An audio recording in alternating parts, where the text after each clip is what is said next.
Hello good morning student, SK Sankalp YouTube channel पर आपका स्वागत है। मैं हूं राहुल। आज आपकी क्लास संवैधानिक विकास भारत का लेकर हम आए हैं। तो भारत का जो संवैधानिक विकास था उसके अंदर हम विभिन्न एक्ट पढ़ चुके थे। लास्ट जो हमारा एक्ट था वो था 1853 का चार्टर एक्ट। ठीक है, तो चार्टर एक्टों को हमने कंप्लीट कर लिया था। और जब 1853 में चार्टर एक्टों की समाप्ति हो जाती है तो उसके बाद भारत में एक बड़ा निर्णायक मोड़ आता है। आपने आधुनिक भारत में पढ़ा भी होगा कि भारत के अंदर अंग्रेजों के विरुद्ध एक स्वतंत्रता संग्राम का स्टार्टिंग या प्रारंभ बोल सकते हो, जिसे हम 1857 का विद्रोह के नाम से भी जानते हैं। ठीक है, तो आपने जाना होगा कि भारत के अंदर 1857 में क्या होता है कि एक बड़ा विद्रोह होता है। मंगल पांडे, आपने सुना होगा, मेरठ से एक क्रांति की शुरुआत होती है, लेकिन कहीं ना कहीं वो क्रांति भी हम सफल होकर भी असफल हो जाते हैं। खैर, उसके पीछे हम अभी चर्चा नहीं करेंगे क्योंकि वो आधुनिक इतिहास का विषय है। तो 1857 की जो क्रांति होती है, तो ये 1800 क्रांति कहीं ना कहीं ब्रिटेन की संसद को, या कह सकते हो ब्रिटेन की जो क्राउन है उसको सोचने पर मजबूर कर देती है। तो समझने के लिए आइए थोड़ा समझते हैं। मान लीजिएगा ये ब्रिटेन है, ये आपका ब्रिटेन है और इधर भारत है आपका। तो अब क्या होता है कि भारत के अंदर 1853 तक ब्रिटिश ईस्ट इंडिया कंपनी का शासन होता है। ठीक है, आपने जाना होगा जो ब्रिटिश ईस्ट इंडिया कंपनी है 1773 के रेगुलेटिंग एक्ट से लेकर 1853 तक भारत में संवैधानिक विकास के लिए समय समय पर ईस्ट इंडिया कंपनी के माध्यम से ब्रिटेन की जो संसद थी वो भारत में कानून बनाकर भेजकर लागू कराती थी। लेकिन जब भारत में 1857 की क्रांति होती है, विद्रोह होता है, तो कहीं ना कहीं ईस्ट इंडिया कंपनी के नेतृत्व पर सवाल उठने शुरू हो जाते हैं। और जो ब्रिटेन की महारानी है वो उसको लगता है कि अब ईस्ट इंडिया कंपनी भारत पर शासन प्रशासन करने में कहीं ना कहीं असफल सिद्ध हो रही है। तो कहा जाता है कि 1857 की क्रांति मेन रीजन था जिसके बाद ईस्ट इंडिया कंपनी का जो शासन था उसको भारत में समाप्त कर दिया गया। ठीक है, तो सबसे पहले आपसे ये पूछेगा कि भारत में ईस्ट इंडिया कंपनी का जो शासन था वो किस अधिनियम द्वारा समाप्त कर दिया गया। ठीक है, तो अगला जो आप हेडिंग डालेंगे, आपको मैंने पहले दिन बताया था कि हम भारतीय एक्टों को या भारतीय अधिनियमों को दो भाग कर पढ़ेंगे। ठीक है, जो हमने पहला भाग पढ़ा था वो पहले भाग का नाम था ब्रिटिश ईस्ट इंडिया कंपनी का शासन। ठीक है, और ब्रिटिश ईस्ट इंडिया कंपनी का शासन आपका 1773 के रेगुलेटिंग एक्ट से शुरू होकर 1853 के चार्टर एक्ट तक समाप्त हो जाता है। ठीक है, तो मैंने जैसा भी आपको बताया कि ब्रिटिश ईस्ट इंडिया कंपनी 1773 के द्वारा एक्ट लाती है और 1853 एक्ट तक शासन करती है। लेकिन 1857 ईस्वी में जब भारत में एक बड़े स्तर पर क्रांति होती है तो ब्रिटेन की जो सरकार है, ब्रिटेन की जो महारानी है, उसको लगता है कि ईस्ट इंडिया कंपनी भारतीयों के साथ भेदभाव कर रही है या भारतीयों को संभाल नहीं पा रही है। तो इस कारण आप बता सकते हो कि 1853 के बाद एक महत्वपूर्ण अधिनियम आता है और उस अधिनियम का नाम होता है 1858 का भारत शासन अधिनियम। ठीक है, तो आप लोग भी हेड डालेंगे 1858 का भारत शासन अधिनियम। 1858 का भारत शासन अधिनियम। ठीक है, तो समझिए इस चीज को। 1858 का जो भारत शासन अधिनियम है इसकी विशेषताएं क्या थी। ठीक है, तो हमने आपको बताया कि जब 1857 की क्रांति होती है तो 1857 की क्रांति में असफल हो जाते हैं कहीं ना कहीं ब्रिटिश। लेकिन 1857 की क्रांति के बाद ब्रिटेन की महारानी ब्रिटिश ईस्ट इंडिया कंपनी से उनके नेतृत्व को लेकर जब संदेह आता है तो उनसे भारत में अधिकार छीन लेती है और सीधा जो शासन आ जाता है वो ब्रिटेन की महारानी पर आ जाता है। ठीक है, तो हम बात अगर पहले पॉइंट की करें कि पहला इंपॉर्टेंट पॉइंट क्या था इसके अंदर, तो पहली इंपॉर्टेंट चीज ये थी कि ईस्ट इंडिया कंपनी के शासन को समाप्त कर देना। ठीक है, तो कभी अगर आपसे एग्जाम में पूछता है कि ईस्ट इंडिया कंपनी का, जो हम कह सकते हैं ब्रिटिश ईस्ट इंडिया कंपनी का शासन, ब्रिटिश ईस्ट इंडिया कंपनी का शासन क्या कर दिया गया, आपका समाप्त कर दिया गया। ठीक है, पहली बात समझिए कि 1858 के भारत शासन अधिनियम में जो ईस्ट इंडिया कंपनी थी उसका शासन जो है वो क्या कर दिया गया, आपका समाप्त। ठीक है, अगर मैं दूसरी महत्वपूर्ण चीज की बात करूं कि दूसरी महत्वपूर्ण चीज क्या हुई, दूसरी महत्वपूर्ण चीज ये हुई कि जब 1858 के भारत शासन अधिनियम में ईस्ट इंडिया कंपनी का शासन समाप्त हो गया, तो जो ब्रिटेन के अंदर बैठी महारानी थी उसने भारत का शासन स्वयं अपना प्रत्यक्ष रूप से संभाल लिया, सीधा संभाल लिया। ठीक है, तो हम कह सकते हैं कि ब्रिटेन या इंग्लैंड बोल सकते हो, ब्रिटेन की महारानी ने भारत का शासन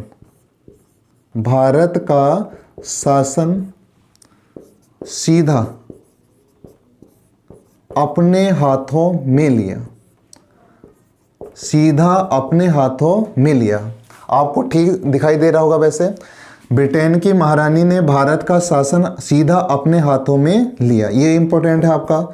आपसे पूछता है कि कौन से अधिनियम के द्वारा ब्रिटेन की महारानी ने शासन भारत का सीधा स्वयं संभाल लिया था।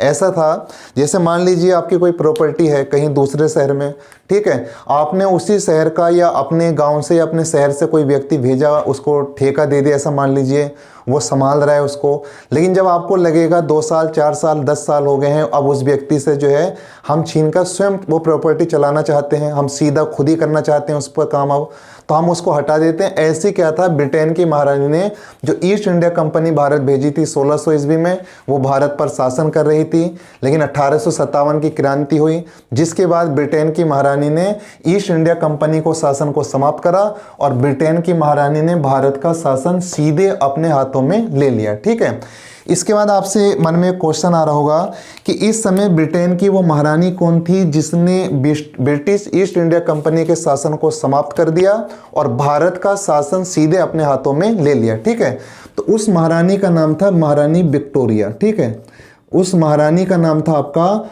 महारानी विक्टोरिया। ध्यान रखिएगा, उस समय ब्रिटेन की जो महारानी थी वो विक्टोरिया थी। इसके बाद बात आती है कि अन्य महत्वपूर्ण कार्य इस अधिनियम में क्या किए गए। तो जब ब्रिटेन की महारानी ने इस शासन को सीधा अपने हाथों में ले लिया, तो ब्रिटेन की महारानी तो ब्रिटेन में रहती थी, लेकिन शासन उसके द्वारा ही चलाया जाता। अब क्या हुआ कि भारत में जो गवर्नर जनरल होता था उस पद का नाम बदल दिया गया। आपने सुना होगा कि भारत में क्या होता था, अभी तक गवर्नर जनरल होता था। ध्यान रखिए, भारत में अभी तक क्या होता था आपका, गवर्नर जनरल, लेकिन गवर्नर जनरल पद नाम बदल दिया गया। ध्यान रखिए, गवर्नर जनरल पद नाम अब वायसराय हो गया। ध्यान रखिए, जो गवर्नर जनरल का नाम था वो कर दिया गया वायसराय। ये इंपॉर्टेंट फैक्ट है आपका। अब जो है आप भारत का गवर्नर जनरल नहीं बोलोगे, अब आप कहोगे भारत का वायसराय। ठीक है, सबसे पहले हम आपको थोड़ा रिवर्स करते हैं। 1773 में बंगाल के गवर्नर को गवर्नर जनरल कहा गया। फिर बाद में क्या हुआ कि जब आपका 1833 का चार्टर एक्ट आया, तो 1833 के चार्टर एक्ट में मैंने बताया था, आप पिछली वीडियो में जाकर देख सकते हैं कि बंगाल के गवर्नर जनरल को पूरे भारत का गवर्नर जनरल बना दिया गया। ठीक है, अब 1833 से लेकर 1858 तक भारत का गवर्नर जनरल कहलाता था। ठीक है, लेकिन अब गवर्नर जनरल का पद समाप्त कर दिया, अब भारत में वायसराय का पद आ गया। ठीक है, तो आपसे अधिकतर एग्जामों में क्वेश्चन आया कि बताइए वायसराय का पद किस अधिनियम द्वारा ब्रिटेन की संसद द्वारा सृजित किया गया। ठीक है, तो उस अधिनियम का नाम था 1858 का भारत शासन अधिनियम। अब आपके मन में क्वेश्चन उठेगा कि पहला वायसराय भारत का कौन व्यक्ति बना था। ठीक है, तो ध्यान रखिए, पहला वायसराय जो व्यक्ति बना था उस व्यक्ति का नाम था लॉर्ड कैनिंग, जिसके समय 1857 की क्रांति भी हुई थी। ठीक है, तो गवर्नर जनरल पदनाम अब हो गया वायसराय और भारत का पहला वायसराय बनने वाला व्यक्ति कौन हो गया, आपका लॉर्ड कैनिंग। ठीक है, थोड़ा मैं आपको वायसराय का अर्थ बता देता हूं, कोई आपसे पूछ भी लेता कभी। वायसराय का जो अर्थ है वो ये है कि ब्रिटेन की जो महारानी है उसका प्रतिनिधि, प्रतिनिधि का मतलब है उसका डेलीगेशन उसकी तरफ से जा सकता है। ठीक है, महारानी की तरफ से कोई बात कर सकता है, शासन प्रशासन देख सकता है, तो वायसराय का मतलब होता है महारानी का प्रतिनिधि। ठीक है, तो गवर्नर जनरल पदनाम बदला, वायसराय हो गया, पहला वायसराय बन गया आपका लॉर्ड कैनिंग। ठीक है, चलिए अगले पॉइंट की ओर चलते हैं। अगला महत्वपूर्ण पॉइंट यह है कि जब ब्रिटेन की महारानी ने शासन अपने हाथों में ले लिया, गवर्नर जनरल पद समाप्त कर कर उसके स्थान पर वायसराय नाम ला दिया, पहला वायसराय बन गया आपका लॉर्ड कैनिंग। तो अब क्या हुआ, एक परिषद की स्थापना की गई। परिषद की स्थापना इसलिए की गई थी वायसराय की सहायता के लिए। ठीक है, लेकिन वायसराय की सहायता के लिए परिषद पहले से चल रही थी आपकी 4 सदस्यीय, लेकिन अब क्या हुआ, इसमें एक विधि सदस्य भी जोड़ दिया गया था। हालांकि इतना एग्जाम में नहीं पूछता है, कोई रेयर केस में ऐसे क्वेश्चंस बनते हैं एग्जाम में। लेकिन अगर मैं बात करूं नेक्स्ट पॉइंट की, अगला महत्वपूर्ण पॉइंट क्या होगा, तो ध्यान दीजिए, अगला महत्वपूर्ण पॉइंट ये होगा आपका कि अब इन्होंने भारत सचिव का पद बनाया ब्रिटेन के अंदर, भारत सचिव। उम्मीद है आपको दिखाई दे रहा होगा यहाँ बोर्ड पर से, भारत सचिव का पद, भारत सचिव का पद सृजित किया। सृजित करने का मतलब है ये पद लाए, बनाए गए इस पद को। तो ध्यान रखिए 1858 के भारत शासन अधिनियम के तहत ब्रिटेन की पार्लियामेंट ने एक भारत सचिव की नियुक्ति करी ब्रिटेन के अंदर।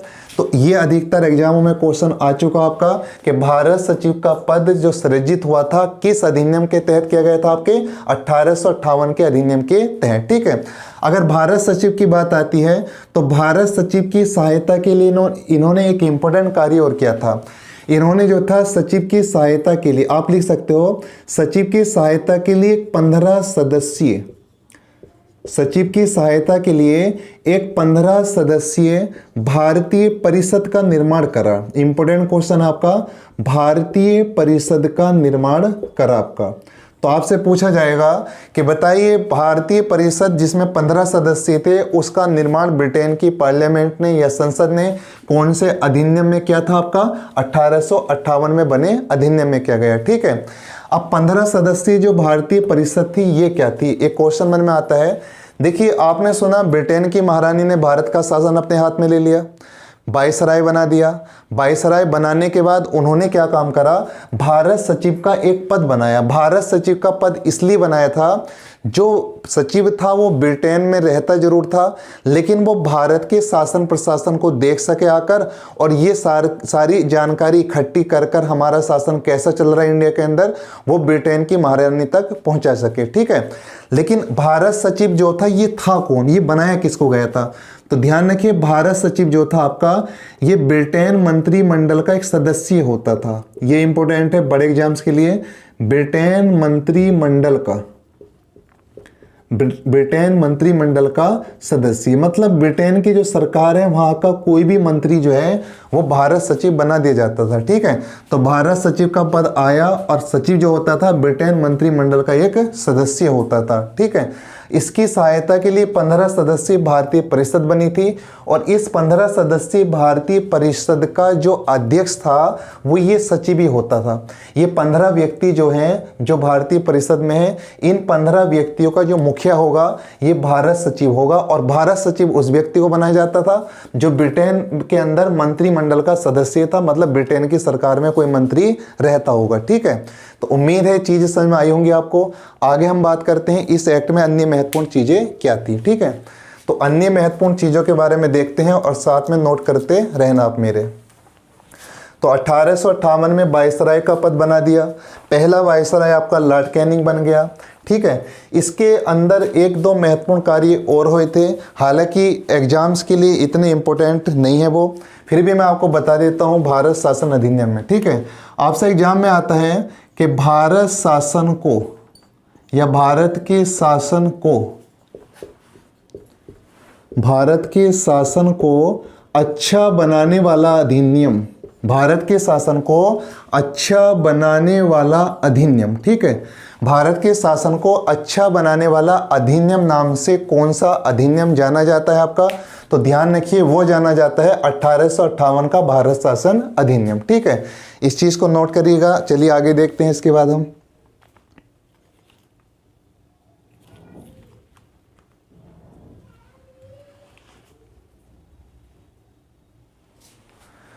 इसके बाद हैंड डालेगा 1861 का भारत शासन अधिनियम। ठीक है, 1861 का भारत शासन अधिनियम। तो देखते हैं 1861 के भारत शासन अधिनियम में क्या महत्वपूर्ण चीजें की गई। तो 1858 आपको समझ में आया होगा, इसको बार बार रिवाइज कीजिए, नोट्स बनाइए अच्छे से, आपको समझ में आता रहेगा। ठीक है, तो 1861 का भारत शासन अधिनियम क्या था, इसके अंदर महत्वपूर्ण चीजें क्या जोड़ी गई। ठीक है, हालांकि इस अधिनियम को इतना पढ़ाते नहीं है, ना पढ़ा जाता है, कुछ कम ही क्वेश्चन इस एक्ट से बनते हैं, फिर भी मैंने कोशिश की है आपको ये एक्ट लाने की। ठीक है, 1861 के अधिनियम की महत्वपूर्ण विशेषता क्या थी, आपको इंपॉर्टेंट चीज़ें बताता हूँ मैं सबसे पहले। देखिए आप सुनते होंगे भारत के अंदर विधानसभाएं, ठीक है, विधानसभाएं जैसे वर्तमान में अलग अलग राज्यों की अलग अलग विधानसभाएं होती हैं अपनी, तो आप जानते होंगे या जो नहीं भी जानते होंगे तो जान लीजिए, भारत में विधानसभाओं का जो सबसे पहले सृजन हुआ, विधानसभाएं जो सबसे पहले बनी थी वो 1861 में ब्रिटिशों के समय बनने आरंभ हो गई थी, ठीक है। तो ध्यान रखिए, विधानसभा का सृजन किया गया, विधानसभा का सृजन। इसके बाद एक इम्पोर्टेंट कार्य और हुआ था आपका दूसरा, कि इस एक्ट के अंदर क्या हुआ था कि जो आपने अभी पढ़ा था भारत सचिव का जो पद आया था, तो भारत सचिव का पद 1858 के एक्ट में आया था, और भारत सचिव की सहायता के लिए 15 सदस्यीय एक भारतीय परिषद बनी थी, उसमें 15 सदस्य होते थे।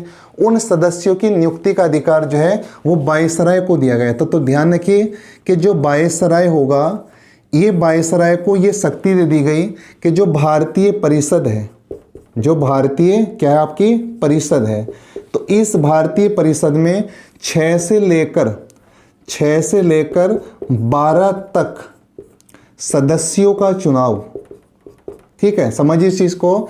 वायसराय को इस एक्ट में ये पावर मिल गई कि वायसराय भारतीय परिषद, जिसमें कितने सदस्य मैंने आपको बताए हैं 15, तो इन 15 सदस्यों में वायसराय 6 से लेकर 12 तक सदस्य अपनी तरफ से नियुक्त कर सकता है।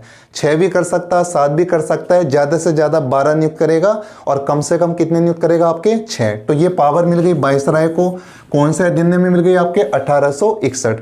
और तीसरी जो इंपॉर्टेंट चीज़ है आपकी, वो तीसरी इंपॉर्टेंट चीज़ ये है कि इसमें पहली बार, ये क्वेश्चन कई बार एग्जाम में बना आपका, कि बताइए वायसराय को अध्यादेश जारी करने की शक्ति।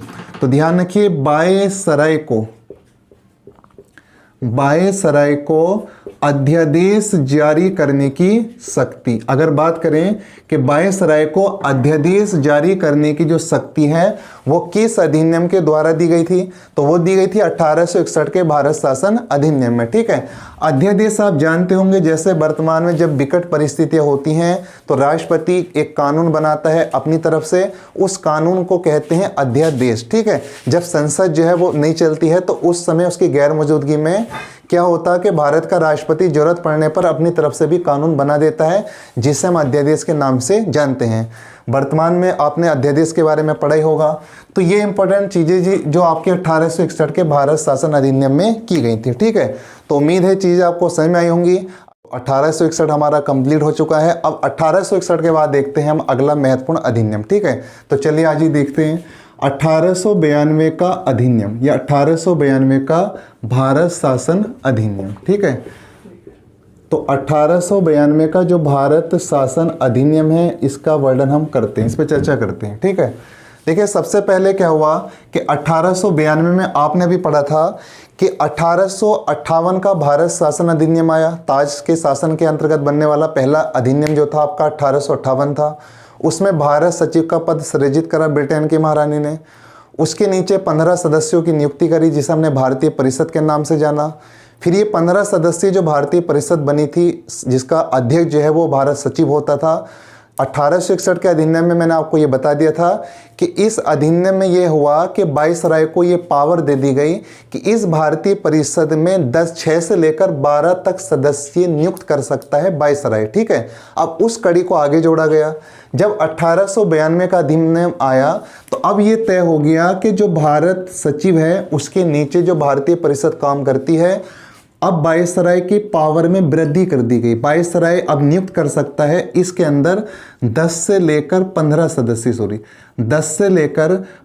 सदस्यों को नियुक्त कर सकता है, ठीक है। तो इसको आपको कंफ्यूज नहीं होना है बिल्कुल भी, ठीक है। आपको कंफ्यूज नहीं होना है, इसको सही से समझिए। वायसराय को क्या पावर मिली, मैं सही से बताता हूँ। वायसराय को पावर मिली कि आपने भी पढ़ा था भारतीय परिषद, 1858 के अधिनियम में आई थी आपकी भारतीय परिषद, और भारतीय परिषद में सदस्यों की संख्या कितनी बताई थी मैंने आपको 15। तो ये कार्य जो हुआ था आपका ये 1858 में हुआ। फिर 1861 का जब आपने अधिनियम पढ़ा तो हमने बताया कि इस भारतीय परिषद में 6 सदस्यों से लेकर 12 सदस्य तक नियुक्त करने का अधिकार वो वायसराय को दे दिया गया। अब जब 1892 का अधिनियम आता है तो इस अधिनियम में वायसराय की इस शक्ति में और परिवर्तन होता और वृद्धि होती है। अब ये हो जाता है कि अब वायसराय जो है वो 10 सदस्यों से लेकर 15 सदस्यों तक, ध्यान रखिए, 10 सदस्यों से लेकर 15 सदस्यों तक नियुक्त कर सकता है इस भारतीय परिषद में सदस्य, ठीक है। और अगर हम बात करें अगली महत्वपूर्ण चीज़ों की, तो दूसरी महत्वपूर्ण चीज़ें जो थी जो इस एक्ट के अंदर आई थी आपकी, वो दूसरी महत्वपूर्ण चीज़ ये थी कि अब आपने देखा होगा कि निर्वाचन पद्धति की शुरुआत भारत में किस वर्ष हुई। ये इंपॉर्टेंट क्वेश्चन बनता है।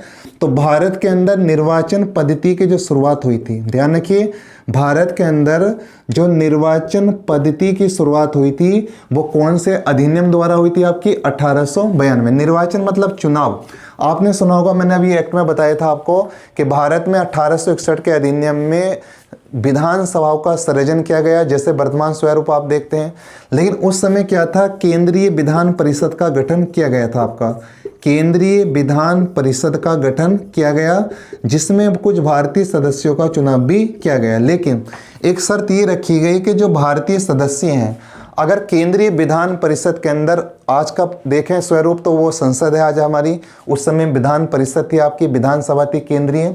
तो उस समय क्या था आपका कि उस समय भारतीय जो सदस्य इस केंद्रीय विधान परिषद है, केंद्रीय विधान परिषद में थे आपके, केंद्रीय विधान परिषद में चुनकर आए थे, उनकी कुछ पावर पर रोक लगा दी गई। रोक ये लगा दी गई कि जो भारतीय सदस्य होंगे, ध्यान रखिए, जो भारतीय सदस्य होंगे, जो भारतीय सदस्य होंगे, जब केंद्रीय विधान परिषद जो है वो बजट, वार्षिक बजट लाएगी, कैसा बजट लाएगी आपकी, वार्षिक बजट लाएगी। तो अब आपने देखा होगा जब बजट आता है सरकार का, तो उस बजट पर क्या होता है, चर्चा होती है, प्रश्न पूछे जाते हैं, उसके बारे में प्रश्न मंत्रियों से पूछे जाते हैं, अलग अलग प्रकार से चर्चा होती है। तो ऐसे तब भी चर्चा होती थी, लेकिन तब ये था कि ब्रिटेन के सदस्य भी होते थे, कुछ भारतीय सदस्यों को भी शामिल किया हुआ था।